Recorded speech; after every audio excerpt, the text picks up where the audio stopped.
परेशानियों से भागना तो आसान होता है। जिंदगी में कहाँ कोई इम्तिहान आसान होता है। मुश्किलों से भागने वालों को कब हासिल होता है ज़माने में कुछ। जो मुश्किलों से जूझकर सफलता हासिल करते हैं, उन्हीं के कदमों में ये जहान होता है। नमस्कार, मैं हूँ अदिति और आप सभी का बहुत बहुत स्वागत करती हूँ। साथियों, आप तो जानते ही हैं कि हर साल 3 दिसंबर को मनाया जाता है international day for persons with disabilities के रूप में, यानी कि अंतर्राष्ट्रीय दिव्यांगजन दिवस के रूप में। इस दिन को मनाने के पीछे जो प्रयोजन या उद्देश्य है, वो सिर्फ इतना सा है कि समाज को समझ आ सके कि हमारे कुछ साथी ऐसे हैं जिन्हें आपको अपने आप में इंक्लूजन देना है, यानी कि उन्हें ये महसूस कराना है कि वो भी आप ही के साथी हैं। कभी कभी जाने अनजाने में हम अपने हाव भाव से या व्यवहार से कुछ ऐसा कर बैठते हैं जो उनके लिए सही नहीं होता। आज के इस कार्यक्रम का प्रयोजन यही है कि हम इन सब बातों, इन सब बिंदुओं के बारे में चर्चा कर सकें। और इसके लिए मेरे साथ स्टूडियो में मौजूद हैं हमारे कुछ खास मेहमान। तो चलिए आपको रूबरू करवाते हैं। सबसे पहले आइए मिलते हैं डॉक्टर मोनिका राय मैम से। मैम राजस्थान यूनिवर्सिटी के डिपार्टमेंट ऑफ सोशियोलॉजी यानी कि समाज शास्त्र विभाग में असिस्टेंट प्रोफेसर हैं और साथ ही दिव्यांगजनों के ऊपर अपने स्टूडेंट्स को रिसर्च कराती हैं और इस विषय में बहुत सारा काम भी कर रही हैं। मैम नमस्कार, बहुत बहुत स्वागत है आपका हमारे स्टूडियो में।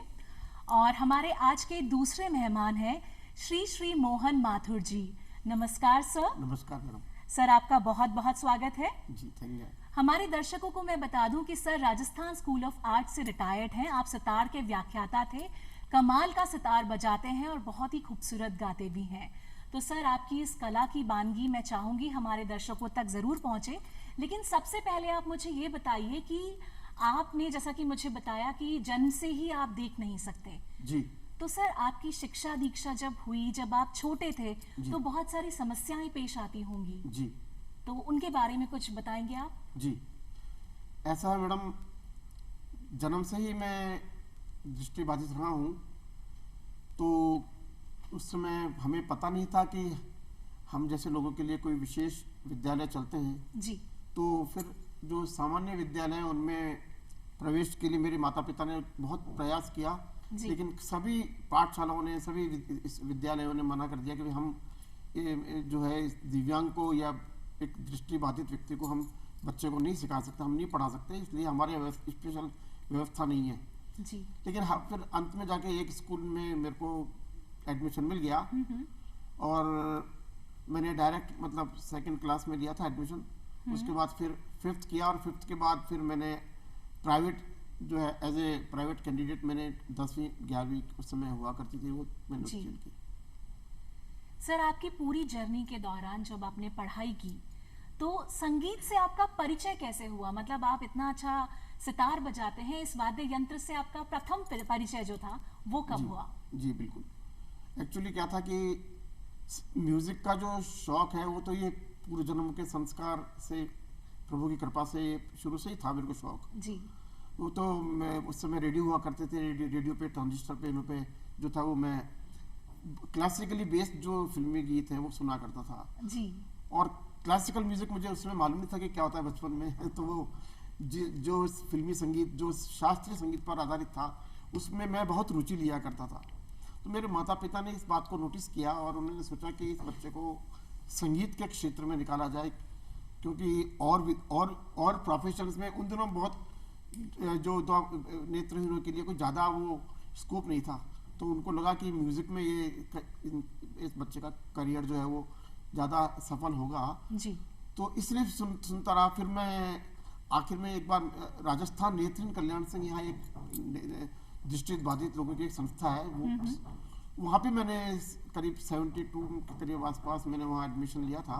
वहाँ मैंने ब्रेल लिपि सीखी, वहाँ मैंने संगीत की शिक्षा औपचारिक रूप से ग्रहण करना शुरू किया और वहीं पर मैंने केन वर्क जो केनी से कुर्सियाँ बुनी जाती है वो भी मैंने वहाँ सीखा जी। और उसके बाद फिर वहाँ मेरे प्रथम गुरु थे राधेश्याम जी शर्मा, जो स्वयं एक दृष्टिबाधित व्यक्ति रहे, उनसे मैंने वो सितार बजाते थे तो उन्होंने पहले मुझे हारमोनियम पे गाना सिखाया, उसके बाद थोड़ा सा तबले का ज्ञान दिया और उसके बाद फिर उन्होंने मुझे कहा कि तुम इसको सितार विषय को, तुम जो है सितार जो वाद्य है इसको अपना मुख्य वाद्य बना लो।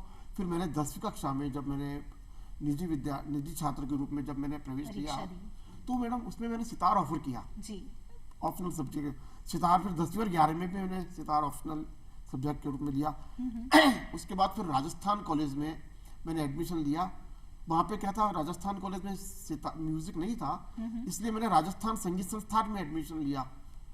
तो राजस्थान संगीत संस्थान में 1976 में यानी 76 में मैंने वहाँ प्रवेश लिया, और उधर राजस्थान कॉलेज में भी फर्स्ट ईयर था, दोनों जगह फर्स्ट।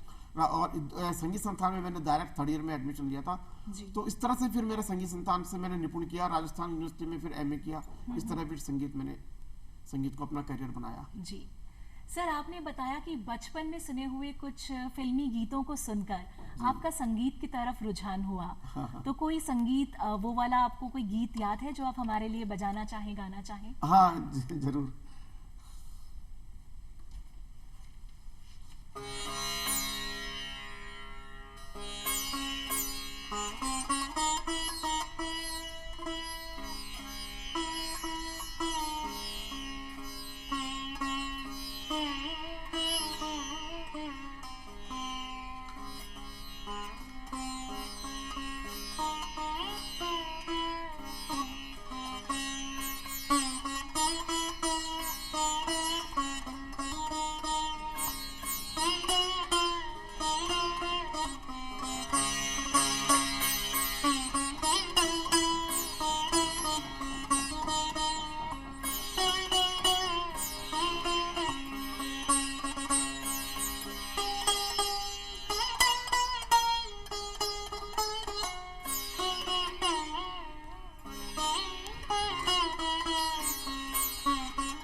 ये फिल्मी गाना है राग पीलू पर मैंने रंग दिया आज चुनरिया, ये उसमें बहुत चला करता था, लता जी का गाया हुआ।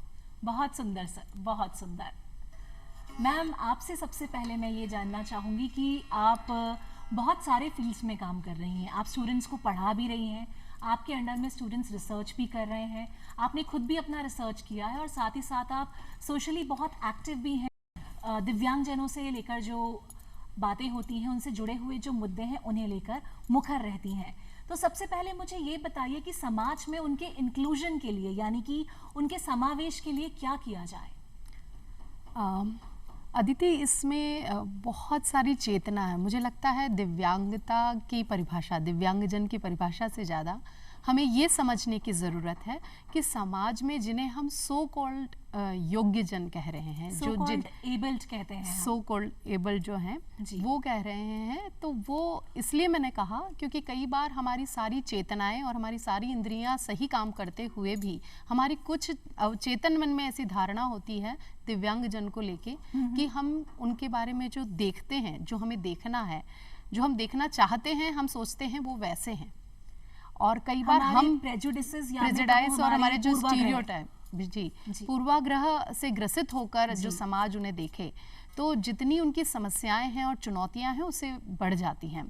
और जो समाज के इंक्लूजन की जब आप बात करती हैं, तो मुझे लगता है कि हमें ये सोचने की ज़रूरत है कि हमें उन्हें कैसे देखना चाहिए, कैसे उन पर चिंतन, उनकी समझ कि वो क्या है और क्या समस्याएं हैं और क्या उन्हें हमारी ज़रूरत है तो किस लेवल तक है, उसे समझने की ज़रूरत है। और उन सभी से ज़्यादा जो हमारे एक्शंस हैं वो उन्हें और ज़्यादा प्रॉब्लमेटिक सिचुएशन में ना रखें, क्योंकि हमारी जो संवेदनाएं हैं उनके प्रति, वो यदि बहुत ज़्यादा इमोशनली हम लोग वाइब्रेंट होकर अगर उन्हें सपोर्ट भी करना चाहते हैं तो किस स्तर पे करें कि हमें उन्हें बेचारा नहीं बनाना है। यही चीज मैं आपसे पूछना चाह रही थी कि मैम आप एक एजुकेटर भी हैं, आपके पास क्लास में सभी वर्ग के सभी तरह के छात्र छात्राएं आते हैं। जी जी। तो कई बार ऐसा होता है कि जब हमारे साथ दिव्यांगजन पढ़ रहे होते हैं या सहकर्मी होते हैं तो उन्हें और बेहतर कंफर्टेबल फील कराने के लिए हम कुछ जरूरत से ज्यादा अपनत्व या मैं कहूँ केयर या फिक्र दिखाने लगते हैं। तो क्या वो भी एक चिंता की बात है?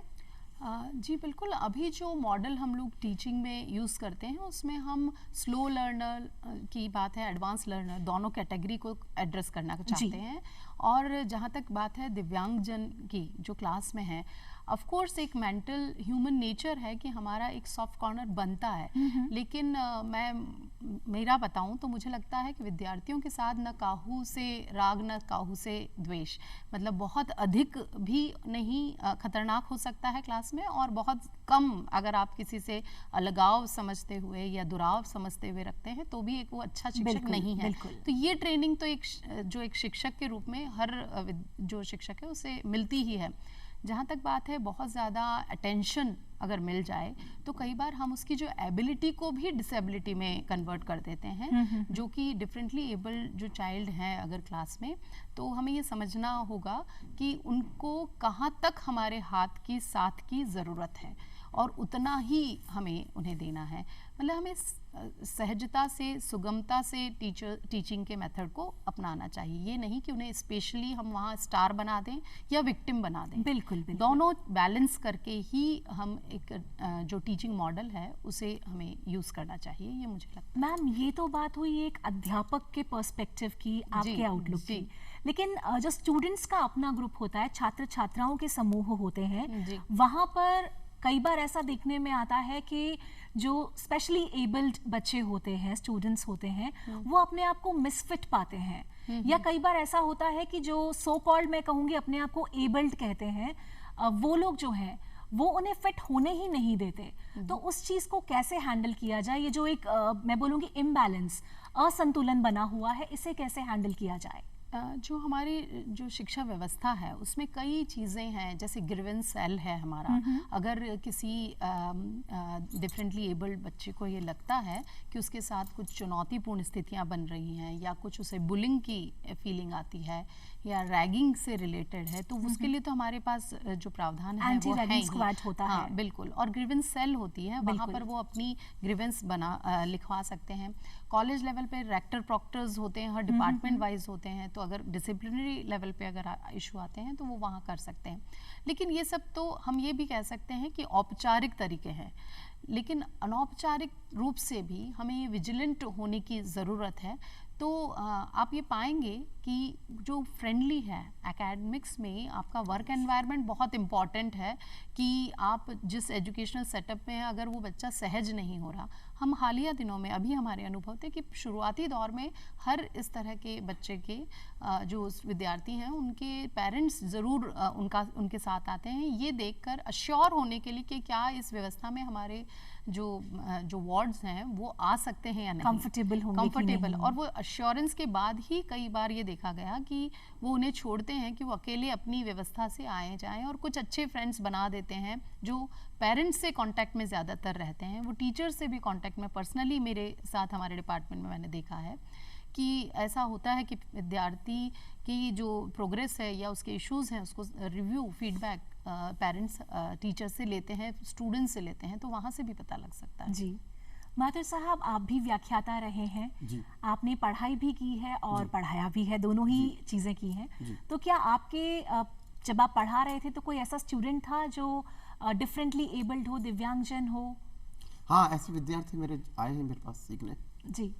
तो मैंने उनको सिखाया। और सितार को एक्चुअली सितार एक मुश्किल वाद्य है मैडम। तो सितार जो है, जब मैंने शुरू किया था सितार सीखना, तो मुझे हमारे एक गुरुजी ने ये कहा कि आपको आंखों से ना दिखने के कारण सितार के पर्दे कैसे देखोगे, आप कैसे इसको आप इस पे स्पीडली बजा पाएंगे। जी। पर मैंने उस समय थोड़ा सा, मेरे को उस समय हालांकि थोड़ा डिसअपॉइंटमेंट हुआ, लेकिन वो कहते हैं ना कि अगर थोड़ी परिश्रम करते हैं तो प्रभु उसका फल जरूर देते हैं। बिल्कुल। तो मैंने थोड़ा उस पर एक्स्ट्रा लेबर की और अब उसको मैंने काफ़ी फिर अपने जीवन में इसको मेहनत करके इसको साधा। फिर उन्हीं गुरुदेव से मुझे बड़ा आशीर्वाद मिला कि आपने इसको बजा कर ये अच्छा साबित किया। और फिर तो मेरे अब तो उसके बाद मेरे अलावा बहुत से दिव्यांग बहुत ब्लाइंड लोग बजा ही रहे हैं। जी जी। तो ऐसा, और जो बच्चे आते हैं सीखने ब्लाइंड लोग, अब हम लोगों को ये पता है कि एक दृष्टिबाधित बच्चे को सितार किस तरह से इसको टेक्निकली हाथ पकड़ पकड़ के सिखाना पड़ता है। जी जी। क्योंकि वो देख नहीं सकता, हम कि आपको वो इमिटेट नहीं कर सकता जी। इसलिए वो उसको उंगली पकड़ पकड़ के भाई अब यहाँ ऐसा है, मिजराफ का हाथ यूं रहना चाहिए, उंगलियां यूं रहनी चाहिए, ये सारी चीजें उन बच्चों को हाथ पकड़ के सिखाया जाता है। जी। मुझे भी ऐसे ही किया गया था। तो इसलिए फिर ऐसा नहीं है कि आज बच्चे मेहनत नहीं कर रहे, बहुत दिव्यांग बच्चे बहुत इस फील्ड में निकल गए और मेहनत कर रहे हैं बच्चे। जी। मोनिका मैम, बहुत सारी सुविधाएं सरकारी स्तर पर भी और इंस्टीट्यूशंस के स्तर पर भी प्रोवाइड की जाती हैं। तो अगर हम विश्वविद्यालय की बात करें, बहुत सारे स्टूडेंट्स अलग अलग डाइवर्स बैकग्राउंड के वहाँ पर पढ़ने के लिए आते हैं, तो क्या कुछ अलग तरीके के इंतजामात किए गए हैं वहाँ भी? बिल्कुल, सुगम्य भारत की योजना और कई राज्य और राष्ट्रीय स्तर पर तो हमारी योजनाएं हैं ही जी। और शिक्षा के लिए कई ऐसी फंडिंग की से रिलेटेड योजनाएं हैं जो विशेष जन जो हैं उन्हें मिलती हैं। इसके अतिरिक्त जो रिजर्वेशन है उसमें भी 4% 2016 के एक्ट के तहत शिक्षा के जो एडमिशन स्तर पर उन्हें रिजर्वेशन मिलता है। ये पहला जो सीढ़ी है जहाँ पर हम ये कहते हैं, जैसा सर अभी बता रहे थे, कि उन्हें ये मना कर दिया गया कि हम आपको नहीं शिक्षा दे सकते, तो इस अधिकार से वंचित नहीं रहेंगे। अब समता का जो अधिकार है हमारे आर्टिकल 14 में और फिर 15 और आगे चलते हुए, या लाइफ डिग्निटी की जो बात है आर्टिकल 19 में, वो सारों को अश्योर करने के लिए जो विशेष कानून 2016 का हमारा आया विशेषज्ञ जन के लिए, जो उनकी सुरक्षा और उनके लिए अधिनियम, उसके तहत तो है ही कि आपने रिजर्वेशन दे दिया है पहली। दूसरा, हमारे जो एग्जामिनेशन होते हैं तो डिफरेंटली एबल जो चाइल्ड हैं उनके लिए अलग से बैठने की व्यवस्था, उनके लिए रीडर्स और राइटर्स, उनके परसेंटेज ऑफ डिसेबिलिटी को देखकर उसके नियम हैं। हर विश्वविद्यालय और शिक्षा संस्थान में ये होता ही है। और सुगम्य भारत की जहाँ तक बात है तो सभी संस्थानों को तो जो कंप्लीशन ऑफ वर्क और बिल्डिंग जो भी उनकी बनती है उसको सर्टिफिकेट ही तब दिया जाता है जब ये अश्योर कर लिया जाए कि दिव्यांगजनों से संबंधित जितनी भी योजनाएं हमारे प्रावधानों में हैं वो वहाँ सुनिश्चित की जाती हैं। जैसे कि रैंप हैं जो साइड में, जो उनके लिए चलने के लिए जो रेलिंग है उस तरह का, टाइल्स जो हैं जिसमें दृष्टिबाधित विद्यार्थी हैं वो चल सकें और उस तरह की टाइल्स हों कि वो उसको आइडेंटिफाई कर सकें, वो हमारे राजस्थान विश्वविद्यालय में भी हैं। और इसी के साथ साथ जो व्हील चेयर की व्यवस्था है और अन्य सपोर्ट जो चाहिए टेक्निकल, उनकी भी व्यवस्था की गई है। इसके साथ जो डिफरेंटली एबल्ड जो चाइल्ड हैं, जो यूनिवर्सिटी स्टूडेंट्स हैं, उनके लिए अलग से जो बुक्स का है, जो पुस्तकालय योजना है वो भी है। तो इस तरह की कई ऐसी चीज़ें हैं जो सरकारी प्रावधानों में है, उसको अश्योर किया जाता है। और तभी उससे भी इम्पॉर्टेंट बात मैं आपको बताऊं कि एक सोशल इम्पैक्ट एनालिसिस, वैसे ही एक एनालिसिस भी टाइम टू टाइम हर इंस्टीट्यूशन का होता है और हमारे शिक्षण संस्थानों में भी होता है, अश्योर करने के लिए कि जो चीज़ें हमारे एक्ट के तहत या प्रावधानों में कही गई है वो क्या ग्राउंड रियलिटीज़ में है। तो वो जो मॉनिटरिंग है, लॉ बन गया, लॉ बनाने में जो समस्याएं आई, क्या वो उसको लागू करने में है कि नहीं, उसकी मॉनिटरिंग हो ही रही है शिक्षण संस्थानों में। उसके साथ उसकी सततता, जो एसडीजी है हमारी कि सतत विकास में भी वो चल रहा है या नहीं है, या उनके क्या इश्यूज हैं। स्टूडेंट्स के लेवल पे हमारे यहाँ ग्रीवेंस सेल है, फैकल्टीज़ के लेवल पे है, मतलब इंस्टीट्यूशनल सेटअप के लेवल पे है, तो वहाँ उसको मॉनिटर भी किया जाता है और 15 दिन में वो रिपोर्ट देनी होती है। तो इस तरह की व्यवस्थाएँ की गई हैं। जी, यानी कि सिर्फ कागजी स्तर पर नहीं, ज़मीनी स्तर पर भी बहुत काम हो रहा है और दिव्यांगजनों को सहूलियत मिले, उन्हें इंक्लूडेड फील हो, उसके लिए पूरी कोशिशें की जा रही हैं, प्रयास जारी हैं। जी श्री मोहन जी, मैं आपसे जानना चाहूँगी कि जब आपने अपनी संगीत की यात्रा शुरू की तो क्या आपने सोचा था कि मैं आगे चलकर इसी फील्ड में अपना करियर बनाऊंगा, इसी में जॉब करूंगा? हाँ मैडम, एक्चुअली आगे जब एमए किया था मैंने जी, उससे मेरे मन में यह था कि मैं किसी एडमिनिस्ट्रेटिव जॉब में भी जाऊं। अगर वैसे म्यूजिक था तो मेरा करियर का था ही, पर अगर मुझे, पर उन दिनों में जो आरएएस और आईएएस के जो एग्जाम्स हैं उसमें हैंडीकैप्स को अलाउ नहीं था। बाद में 95 में सुप्रीम कोर्ट ने अपने डिसीजन में इस सबको हम लोगों को अलाउ कर दिया, और बहुत कई हमारे भाई बहन जो है वो प्रशासनिक क्षेत्र में बहुत अच्छा काम कर रहे हैं, अकाउंट्स के क्षेत्र में भी काम कर रहे हैं। लेकिन जहाँ तक आपने म्यूज़िक को करियर बनाने की बात की, वैसे शुरू से मेरे मन में ये था कि मैं इस फील्ड में अगर प्रशासनिक सेवा में नहीं जा सकता तो फिर मैं संगीत के क्षेत्र में जाऊं और अध्यापन का कार्य करूं और व्याख्याता के पद को मैं मतलब प्राप्त कर पाऊं, ऐसी मेरी इच्छा है। वो किसी ने कहा ना कि मिटा दे अपनी हस्ती को अगर कुछ मर्तबा चाहे कि दाना खाक में मिलकर गुलो गुलजार होता है। तो वो क्या बात है। वो श्रम जो हमने उस लेवल का श्रम करने की मैंने प्रयास किया, मैं कितना सफल हुआ है तो भगवान जानते हैं। लेकिन उन दिनों मैंने काफ़ी मेहनत की। थ्योरी पढ़ने में भी मैडम क्या होता था कि जैसे ब्रेल लिपि का सहारा लिया मैंने, मैं रीडर्स से रिकॉर्ड करवा लेता था, फिर उनको ब्रेल में नोट्स बनाता था।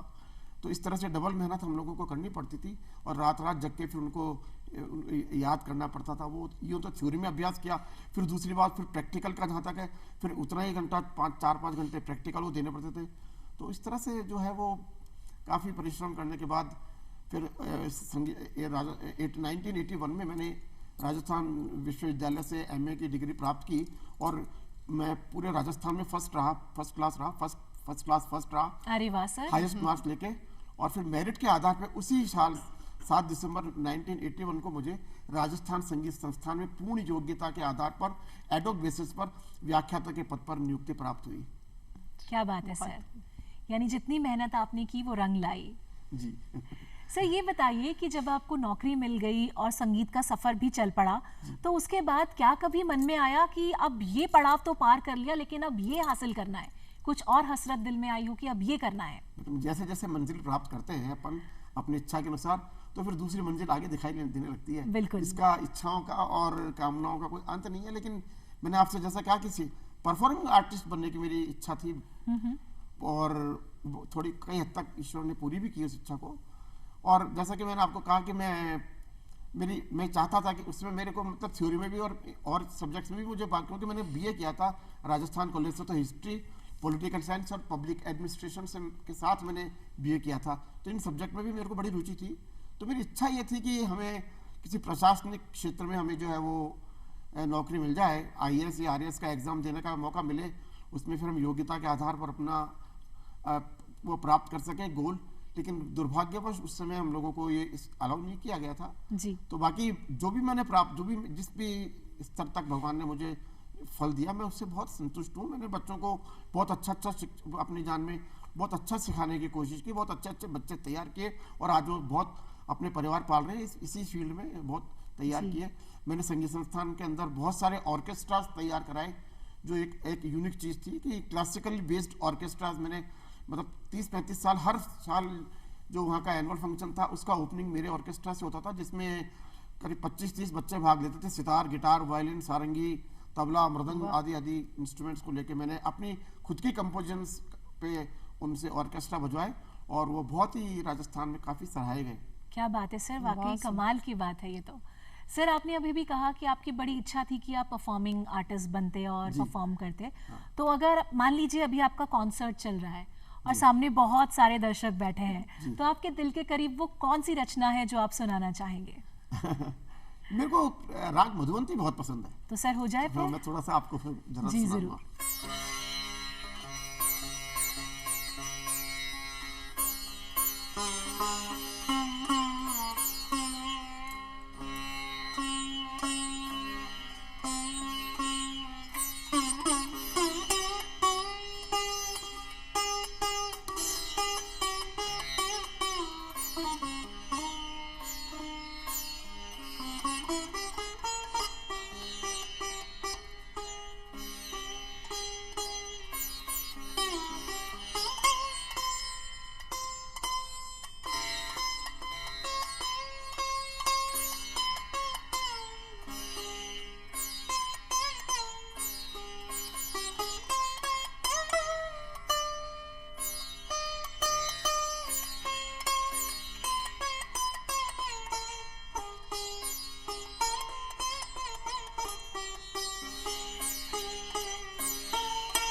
क्या बात है सर, बहुत खूब, बहुत सुंदर। बहुत सुंदर। ये वाद्य यंत्र आपके पास रखा हुआ होता है, आपकी अंगुलियां ऐसे छूती हैं और ये जीवंत उठता है।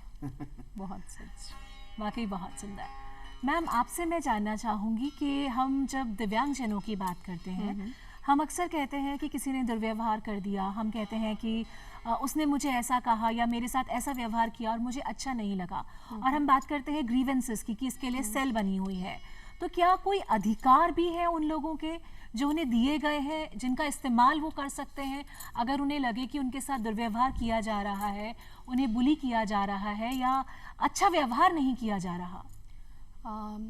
भारत सरकार द्वारा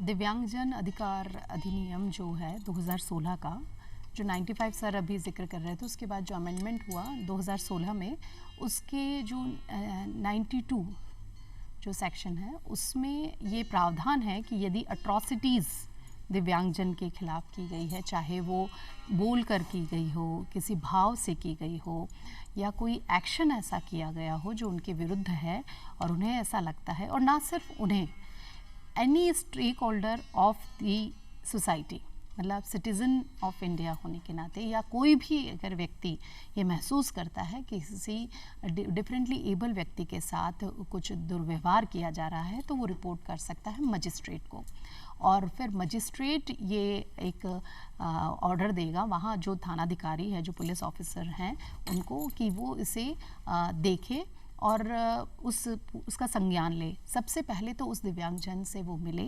और फिर उससे पूरी जो रूपरेखा है उस स्थिति की वो जाने कि क्या उसमें सच्चाई है, और यदि वो पाता है पुलिस ऑफिसर कि इसमें कुछ सच्चाई है तो वो पहले तो उन्हें पकड़े, और ये 5 साल तक की जो व्यवस्था है, जो जेल हो सकती है अब, जो पहले केवल आप इतना बड़ा, इसको बड़ा इशू नहीं माना गया था, यानी कि ये एक बहुत बड़ा अपराध तो है ही, उसके साथ साथ उसे सारी वो अवेयरनेस, पुलिस ऑफिसर की ही यहाँ पर ये ड्यूटी बताई गई है कि क्या क्या अधिकार हैं दिव्यांगजन के, वो उसे समझाइश करे, उसे बताए कि इस तरह से आपके पास ये अधिकार हैं, और यदि उसे किसी स्पेशल नीड या जो उसकी ज़रूरत है जिससे कि वो उस जो दुर्व्यवहार हो रहा है वहाँ पे किसी विभाग के स्तर पर है, किसी संस्था के स्तर पर है, या किसी व्यक्ति विशेष के स्तर पर है, या पर्सनल कोई सोसाइटी का पर्सन है जो उसे प्रभावित कर रहा है, तो वहाँ का जो स्टेक होल्डर जो कि उसकी अथॉरिटी है, उन्हें वो इस चीज़ का संज्ञान करवाए और ये सुनिश्चित करे कि इस तरह की व्यवस्था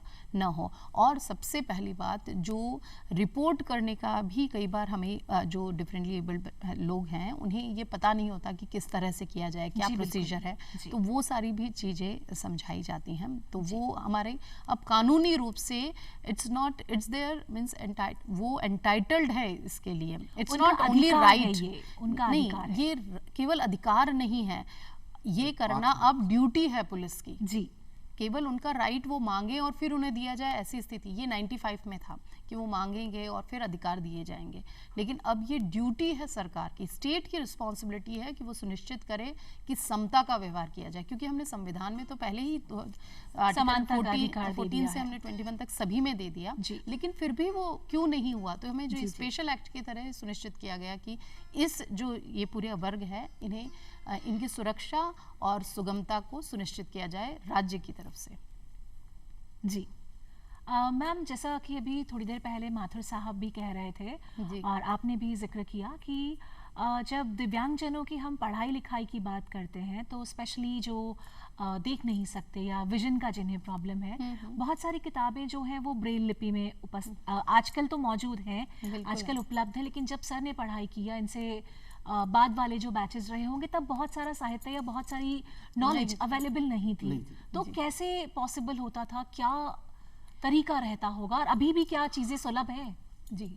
अब देखिए कि कई बार हमारा जो समाज है विकास के उस स्तर पर है, जब हमारा स्वतंत्र भारत आया उस समय कई समस्याओं पे बात की गई कि किनके ऊपर हमें ध्यान देना चाहिए, तो पहले तो सारे समाज को हमें आगे बढ़ाने के लिए शिक्षा को हमने सबसे पहले एस्टैब्लिश किया कि एक नई शिक्षा व्यवस्था आए, या नई राजनीतिक व्यवस्था में भी कई जो एजेंसीज हैं हमारी सोसाइटी को डेवलप करने, कानून व्यवस्था के नए तरीका है, लेकिन जो बात आप कह रहे हैं कि पहले की क्या समस्या रही होंगी और उन्हें एडजस्ट कैसे किया होगा, तो सुनिश्चित रूप से वो लोग जिन्होंने अपनी डिफरेंटली एबल्ड की स्थिति में से एबिलिटी को निखार लिया था, जी जी, जो उनकी योग्यता पर जिनके पेरेंटिंग ने, जिनके पेरेंट्स ने या सोसाइटी के कई लोगों ने या उनके टीचर्स ने या खुद स्वयं उस व्यक्ति ने जिन्होंने डिसेबिलिटी में से एबिलिटी पे काम कर लिया, वो लोग आगे आए। और सिर्फ वही लोग आगे आए क्योंकि व्यवस्थाएं उतनी अच्छी नहीं थी। कई व्यवस्थाओं के स्तर पर, संरचना के स्तर पर जो सामाजिक व्यवस्था थी वो सारी उतनी अच्छी नहीं थी, ये हम सभी परिचित हैं। लेकिन उसमें ये रहा कि आप ये सुनते होंगे कि जो शिक्षण व्यवस्था में जो गुरुकुल सिस्टम है या उस तरह से, तो एक एक विद्यार्थी पर जो फोकस देने की जो प्रवृत्ति थी वो बहुत ज़्यादा था। कॉमर्शलाइजेशन ऑफ एजुकेशन नहीं था, बहुत ज़्यादा चीज़ों को हम फोकस रूप से स्टडी करते थे। और इस तरह के जो बच्चे हैं उनके लिए विशेष रूप से जो टीचर्स आते थे और विशेष रूप से वो शिक्षित होते थे। और माथुर साहब ने जैसा बताया कि उनके पेरेंट्स ने उस चीज़ को जान लिया कि ये क्लासिकल फिल्मी सॉन्ग्स को एंजॉय करते हैं, दिस इज़ द ट्रिगर। यही वो बात है जो पेरेंट्स तब जान लेते थे और जो उस पर काम करते थे। कई बार जान के परिस्थितियां काम नहीं करने देती, और कई बार हमने ये भी पाया कि परिस्थितियां भी होती हैं लेकिन जो इच्छा है पेरेंट्स की वो उसे नहीं सपोर्ट करती कि आप क्यों करें। जो एबल्ड बच्चे हैं या सो कॉल्ड एबल्ड बच्चे हैं उन पे हम ज़्यादा निवेश करें और उन्हें हम क्यों ना आगे बढ़ाएं, क्योंकि ये तो रिजर्वेशन नहीं है, इनके लिए जॉब्स नहीं है, एजुकेशन में सिस्टम नहीं में इनके लिए कोई योजना नहीं है, तो इन्हें शायद आगे जाके कोई मुनाफा नहीं, कोई लाभ नहीं होगा। तो उस दृष्टि से भी चीज़ें उतनी सुगम नहीं थी जी। लेकिन आज हुई है। आज तो डेफिनेटली हमारे पास एक यूनिवर्सिटी बनने जा रही है राजस्थान में, जयपुर में, जो डिफरेंटली एबल्ड बच्चों के लिए है। हमारे यहाँ मुख बधिर जो महाविद्यालय है, जी बिल्कुल, वो स्पेशली इसी पे काम कर रहे हैं। कई सेंटर्स हैं, एनजीओ बहुत काम कर रही हैं। आप को ताज्जुब होगा कि एनजीओ से ज़्यादा जो हम रिसर्च इंस्टीट्यूट्स हैं वहाँ पर अब जो रिसर्च के स्टूडेंट्स हैं वो भी इस पर काम करना चाहते हैं, जो कि पहले दुराव की स्थिति थी। जी। कोई भी इन मुद्दों पर अनुसंधान करने के लिए सुगमता से, जब तक कि वो खुद उससे ग्रसित ना हो या परिवार में कोई ना हो, तब तक उस समस्या को समझने की जो प्रवृत्ति है वो थी ही नहीं। तो इसमें मैं अपने मतलब हम लोग क्लास में जब ये डिस्कशन करते हैं तो मैं कहती हूँ कई बार कि जो एबिलिटी है उसको जानने के लिए आप उन्हें ये मत समझे कि वे डिस्क्वालिफाइड हैं किसी भी स्तर पे, वो डिसेबल्ड हैं बट डिस्क्वालिफाइड नहीं है। तो एज अ उस चीज़ को आपको कैसे समझना है, उस स्तर पर जाने के लिए आपको दोनों तरह की चेतना को आगे रखना होगा कि विद्यार्थी भी रहे, रिसर्चर्स भी रहे, जो एडमिनिस्ट्रेशन है वो भी रहे, जो मेडिकल फैसिलिटेटर्स हैं वो भी वहाँ पर, ये सारे जब एक साथ आप काम कर रहे हैं, क्योंकि कानून है, आपकी रिस्पॉन्सिबिलिटी है कि आपको करना है। सो वो जो रिस्पॉन्सिबिलिटी के जो अहम भूमिका है उसने ज़रूर रोल प्ले किया है इन सभी चीज़ों को समझने और समझाने में। यानी कि सरकारी स्तर पर बहुत सारे प्रयास किए गए, इंस्टीट्यूशनल स्तर पर भी सुविधाएं मुहैया कराई जा रही हैं, लेकिन सबसे पहली जिम्मेदारी बनती है परिवार की, माता पिता की, कि आप अपने बच्चे की उस विशेष मैं कहूँगी गुण को पहचाने, उस खासियत को पहचाने, इंटरेस्ट को पहचाने। आपका बच्चा मान लीजिए लिखता पढ़ता बहुत अच्छा है, हो सकता है वो लेखक बन सकता हो। आपके बच्चे की संगीत या नृत्य में रुचि है, पेंटिंग में रुचि है, तो उसे वही करने दीजिए। ये मत सोचिए कि पड़ोसी का बच्चा क्या करता है, ये बहुत पुराने विचार हो गए मेरे ख्याल से। तो हर बच्चे को उसकी योग्यता और उसकी पसंद नापसंद के अनुसार अगर आप करियर चुनने देंगे तो वो बहुत अच्छा करेगा। और मुझे लगता है कि समाज के तौर पर, बड़ों के तौर पर हमें ये बात स्वीकार कर लेनी चाहिए कि बच्चों को उनके निर्णय लेने की छूट और आज़ादी मिलनी चाहिए। आपके इस तरह के जो कार्यक्रम हैं अदिति, वो भी बहुत बड़ी एक चेतना का कार्य करते हैं, क्योंकि आप तारे ज़मीं पे मूवी देख लीजिए, उसके बाद जो एजुकेशन आई है, मीडिया ने भी जो एजुकेशन दी है, लोगों को सेंसिटाइज किया है कि अब ask them, not assume that what is there issue. आप उनसे पूछें, उनसे बात करें। और पेरेंटिंग की तो सबसे बड़ी एक एजुकेशन, क्योंकि पहले हम कहते थे कि पहले के पेरेंट्स और अब के पेरेंट्स में चैलेंजेस बढ़े हैं तो अपॉर्चुनिटीज़ भी बढ़ी हैं। हमें सीखने की, बात करने की, काउंसलिंग की सारी व्यवस्था स्कूल के स्तर पे हुई है, तो उन अपॉर्चुनिटीज़ को हमें भुनाना चाहिए। मतलब पेरेंट्स की भी अपनी बड़ी भूमिका है इसमें, सिर्फ सरकार से भी नहीं होगा, सिर्फ परिवार से भी नहीं होगा, सबको मिलकर काम करना होगा। और समाज का आईना होता है नाटक, फिल्में, और दूरदर्शन के माध्यम से तो हम समय समय पर प्रयास करते ही रहते हैं कि आप तक हर ज़रूरी महत्वपूर्ण मुद्दे पर जानकारी पहुंचाएं, ताकि हम निर्माण कर सकें मिलकर एक बेहतर कल का और एक सुंदर सुशिक्षित सभ्य समाज का। माथुर साहब, बहुत देर से आप कुछ विचारों में खोए हुए हैं। मैं आपको थोड़ा सा पास्ट में लेके जाना चाहती हूँ आप ही की ज़िंदगी के। मुझे ये बताइए कि चलिए पढ़ाई हो गई, करियर का चुनाव भी हो गया, अब तीसरा जो महत्वपूर्ण पड़ाव हम भारतीयों की ज़िंदगी में आता है वो होता है शादी। जी तो आपकी जीवन संगिनी आपको कब, कहाँ, कैसे मिली? मैडम, मैं आपको बताना चाहूँगा जी कि जब मैंने एमए किया था म्यूजिक में, जी तभी डिपार्टमेंट ऑफ म्यूजिक महारानी कॉलेज में स्थापित था। महारानी कॉलेज में स्थित था। 87 में ये आया यहाँ पे यूनिवर्सिटी में। हमने इसके लिए बहुत प्रयास किया था वीसी से मिलके। तो उस समय मैंने राजस्थान कॉलेज से बीए कर लिया था जी और संगीत संस्थान से विशारद कर लिया था। तो अब मेरे सामने एमए करने का जो चैलेंज था वो एमए यूनिवर्सिटी में, चूंकि एमए की क्लासेस नहीं लगती थी तो मुझे एडमिशन के लिए दिक्कत आई। मुझे एडमिशन देने से उस समय के जो प्राचार्य थे उन्होंने मना कर दिया कि ये गर्ल्स कॉलेज है, इसमें आपको एडमिशन नहीं मिल सकता, आपको आने की अनुमति इस कैंपस में नहीं मिल पाएगी। बहुत इसके लिए परेशान हुआ। फिर मैंने वाइस चांसलर थे उस समय डॉक्टर वेदपाल त्यागी, उनसे तत्कालीन जो अध्यक्ष थे यूनिवर्सिटी छात्र संघ के राजेंद्र राठौड़ साहब, उन्होंने वीसी से बात करी और वीसी को ये कहा कि इस बच्चे का कुछ न कुछ, इसका भविष्य म्यूजिक पर ही आधारित है तो इसके लिए कुछ कीजिए। तो उस समय के वेदपाल त्यागी साहब जो वीसी थे, उन्होंने मेरे को एज ए स्पेशल केस मुझे परमिट किया और मुझे अलाउ किया उस महारानी कॉलेज के डिपार्टमेंट ऑफ म्यूजिक में जाने के लिए। और मैं वहाँ डिपार्टमेंट में मैंने एडमिशन लिया और वहाँ सितार में सीखा। और मेरी जो जीवन संगिनी है उस समय वो वहाँ पे वोकल में एमए कर रही थी जी। तो वहाँ उनसे परिचय हुआ और उनका भी काफ़ी अच्छा रहा है म्यूजिक में गाना उनका। वो भी रेडियो आर्टिस्ट रही हैं और शुरू से एमए किया मेरे साथ। तो फिर आगे जैसे उनको लगा कि इनको अगर सपोर्ट दिया जाए तो शायद ये आगे कुछ अच्छा कर सकते हैं, तो ये सोच के फिर उन्होंने मुझे मतलब मेरे साथ विवाह करने का उन्होंने पूछा कि अगर आप चाहें तो ऐसा हो सकता है जी। तो फिर इस तरह के भगवान की परिस्थिति के साथ जैसा प्रभु चाहे जी।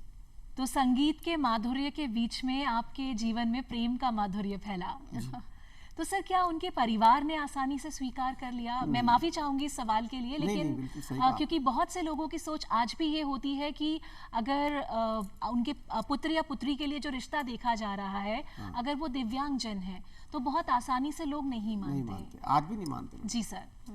उस समय भी इनके माता पिता थे, उन्होंने, क्योंकि उनके लिए एक नई चीज थी। बिल्कुल नेचुरल बात है कि जो व्यक्ति जिसको आंखों से दिखाई नहीं देता और वो अपनी एक बिल्कुल सामान्य कन्या का विवाह ऐसे व्यक्ति के संग करने में उनको एकदम तैयार होना बहुत मुश्किल होता है। धीरे धीरे मेरी वाइफ ने जो उनको मोटिवेट किया, उनको समझाया, उनको आप कन्विंस करने की कोशिश की कि कोई प्रॉब्लम नहीं है, ये व्याख्याता है और ये जो नौकरी तो है इनका, नौकरी बढ़िया है इनकी, कोई दिक्कत नहीं है और जहाँ तक सपोर्ट है इनको दिखता नहीं तो उसके लिए मेरी आंखें काम आएगी। और ऐसा समझ के उन्होंने फिर जगह जगह मेरे को कोऑपरेट भी किया और जहाँ भी जैसे कार्यक्रमों में जाना है, कहीं जाना, हम साथ जाते थे और आज भी जहाँ भी जाते तो मेरे साथ रहती है और वो पूरा मतलब उनकी आइज का पूरा सपोर्ट मिला जी। जैसे वो कहते हैं ना, तेरे सुर और मेरे गीत, वो वाली स्थिति हो गई जी जी जी।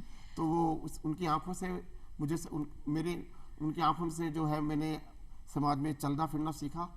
और वैसे मैं अपने आप चलने का थोड़ा बहुत मुझे अभ्यास है।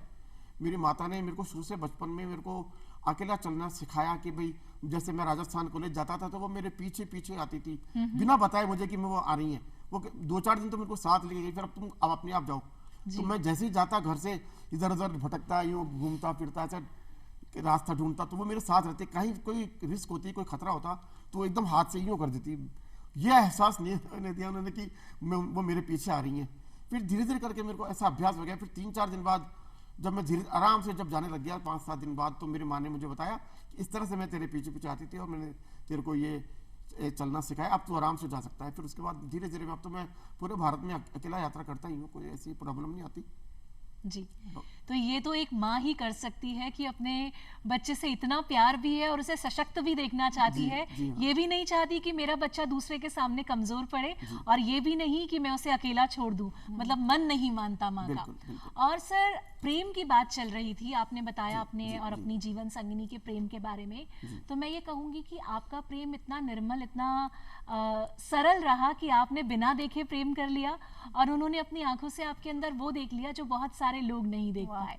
तो क्या उनकी पसंद का कोई गीत आप हमारे लिए गाना चाहें या बजाना चाहें? धुन? मैं गाता नहीं हूँ, मैं सितार के अलावा चलिए। एक बात और बताना चाहता हूँ। तो उनकी पसंद का कोई गाना जो आप हमारे लिए बजाना चाहें? जरूर। मैं आपको एक धुन मांड सुनाता हूँ। मेरी वाइफ को मांड बहुत पसंद है, जी और ये मांड जो है राजस्थान की एक मांड है। जी सर। जो आपको ये बताना चाहूंगा कि इस मांड में जो होता है, ये राजस्थान में मांड जो है एक इसी से एक राग भी उत्पन्न हो गया, मांड राग। मांड राग। आज, और ये मांड राग हमारे यहाँ की फोक पहचान बन चुका है ना वो। जी। तो कई तरह के मांड है राजस्थान में। आसा मांड है, जोधपुर की मांड है, बीकानेर की मांड है, आदि आदि। मैं आपको एक जोधपुर की मांड सुना रहा हूँ। क्या बात है।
ये तो एक धुन है मांड में। जी। इसी को मैं आपको राग के रूप में 2 मिनट सुनाता हूँ। जी।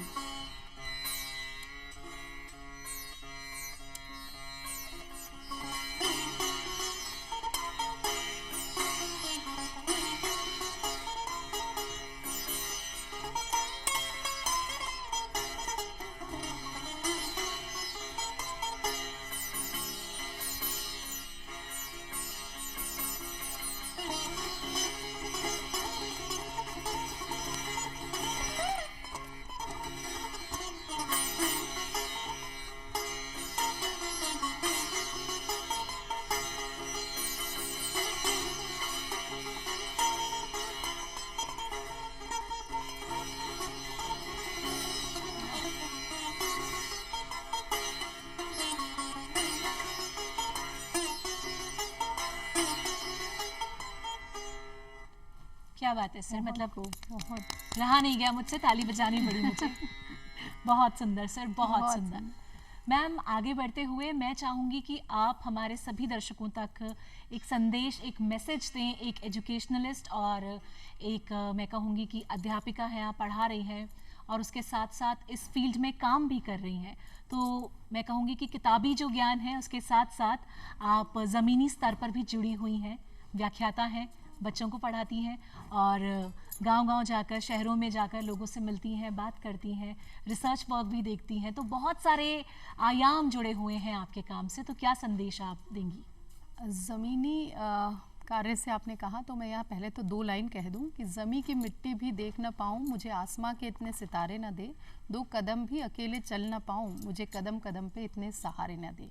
तो जो दिव्यांग जन हैं या डिफरेंटली एबल्ड जिन्हें हम कह रहे हैं, उन्हें कदम कदम पे सहारों की ज़रूरत है या नहीं, हमें उन्हें एक्स्ट्रा डिसेबल्ड नहीं बनाना है।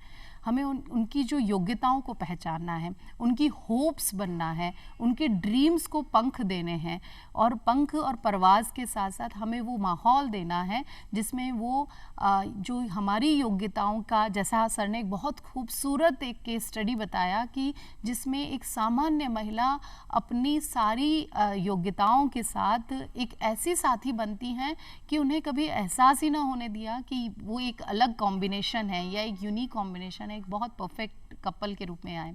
तो इस तरह के समाज की हमें ज़रूरत है, इस तरह के रिश्तों की हमें ज़रूरत है, इस तरह के माहौल की हमें ज़रूरत है। और इन सब के ऊपर मैं ये कहूँगी कि आप अज्यूम मत करिए, आप ये अज्यूम मत करिए कि ये इश्यूज़ हैं और ये इस तरह का होता होगा।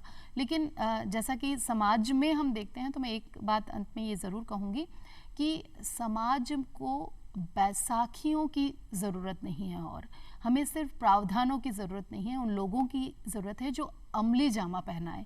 कानून को अमली जामा हम सिटीजन्स पहनाएंगे, हम जो एक नागरिक हैं वो पहनाएंगे। तो उस तरह के भाव की ज़रूरत है और अनुसंधान में भी वास्तविकताओं को सामने आने की ज़रूरत है और नीतियों में भी जहाँ लूप होल्स हैं उनको मॉनिटरिंग की ज़रूरत है। रिसर्च में वो बात सामने आनी चाहिए, इस तरह का माहौल बने कि हम मोटिवेटेड करें अपने रिसर्चर्स को कि वो सत्य को सामने लाने की बात करें। तो ये सारी बातें अगर हम करेंगे तो वो दिन दूर नहीं कि हमारे और कानून के अमेंडमेंट की ज़रूरत नहीं रहेगी और हमें एक बहुत सुगम भारत को देख पाएंगे, सुगम विश्व को देख पाएंगे और सारी धरती पे सहजता का भाव होगा। बिल्कुल। चलते चलते माथुर साहब, मैं आपसे चाहूँगी कि आप भी एक संदेश हमारे दर्शकों तक पहुँचाएं, जो भी आपके दिल में हो, आप जो मैसेज देना चाहें। मैं चाहता हूँ कि समाज में जो भी समाज के नॉर्मल व्यक्ति हैं, जो एबल्ड व्यक्ति हैं, उनको डिसेबल्ड व्यक्ति की जहाँ भी वो मिले उनको मदद करनी चाहिए। जैसे कई बार क्या होता है, रास्ते में एक दिव्यांग व्यक्ति है, रोड पार करना चाहता है, तो उसको रिक्वेस्ट करनी पड़े, ऐसी स्थिति ना आए। बल्कि मैं तो कहता हूँ कि स्वयं आगे बढ़कर समाज के व्यक्तियों को, जो हर व्यक्ति को ये एक अपना दायित्व समझना चाहिए कि उसको जाके वो अपनी तरफ से आगे इनिशिएट करके उसको सड़क क्रॉस कराए। और इसी तरह से बहुत सी बातें हैं जहाँ जहाँ भी सहयोग की जरूरत पड़ती है। जैसे हमारे कई विद्यार्थी जो दिव्यांग है वो नहीं पढ़ पाते, तो इस तरह के जो छात्र लोग हैं, जो नॉर्मल छात्र हैं, जो देखने योग्य छात्र जो देख सकते हैं, उनको चाहिए कि वो जा के बच्चों को अपनी किताब पढ़ के सुनाएं। इत्यादि इस तरह की जो भी समाज के जो व्यक्ति सेवा कर सकते हैं, जहाँ भी कर सकते हैं, जिस तरह भी कर सकते हैं, उनको अवश्य करनी चाहिए। जी सर, केंद्र सरकार ने बहुत सारी चीज़ें की हैं चीज़ों को आसान करने के लिए दिव्यांगजनों के लिए, तो आप कुछ कहना चाहेंगे? हाँ, हमारी सरकार केंद्र सरकार बहुत कोशिश कर रही है। प्रधानमंत्री मोदी जी के नेतृत्व में जो सरकार है बहुत अच्छे काम कर रही है। दिव्यांगों के लिए नए स्कूल्स बना रही है, नए पुस्तकालय बना रही है और जो भी सुविधाएं केंद्र सरकार में जो रिजर्वेशन उनको प्राप्त है वो नहीं मिल पाते थे पहले, पर अब जो है उसके लिए सरकार विशेष अभियान चला के जो दिव्यांग लोगों के लिए जो आरक्षित पद हैं उन पर भर्ती कर रही है सरकार। इससे जो है दिव्यांग बहुत ही प्रोत्साहित हो रहे हैं और ट्रेन वगैरह में भी जो है बहुत सुविधाएं मिल रही है। हमारे को 1/4 टिकट लेना पड़ता है जाते हैं जब हम, और फर्स्ट क्लास में हाफ टिकट लेना पड़ता है। बसों में भी सुविधा है और इसी तरह से नौकरियों में भी बहुत आरक्षण हमको सरकार दिया हुआ है। आरक्षण तो बहुत पहले से मिला हुआ था परंतु वो इम्प्लीमेंट नहीं होता था, लेकिन मोदी सरकार इसको इम्प्लीमेंट करने के लिए बहुत प्रयास कर रही है और न केवल नेत्रहीनों के लिए बल्कि हर दिव्यांग व्यक्ति के लिए मोदी सरकार एक वरदान साबित हो रही है। जी, तो मैं आप सबसे यही कहना चाहूंगी कि हार तब होती है जब मान लिया जाता है, और जीत तब होती है जब मन में ठान लिया जाता है। वो कहते हैं ना कि मुश्किल नहीं है कुछ भी अगर ठान लीजिए। तो आप जहाँ पर भी हैं, जिस भी हालात में हैं, कभी भी हार मत मानिए। ठान लीजिए कि आपको अपनी मुश्किलों से जूझना है और एक विनर बनकर आगे आना है, और ज़माने को दिखा देना है कि आप में भी एक खास बात है। तो बहुत बहुत धन्यवाद देना चाहूँगी मैं डॉक्टर मोनिका राव जी का और श्री श्री मोहन माथुर जी का। और चलते चलते मैं आपसे निवेदन करूँगी माथुर साहब की एक और धुन हो जाए। हाँ, एक छोटी सी धुन सुना देता हूँ। जी बिल्कुल।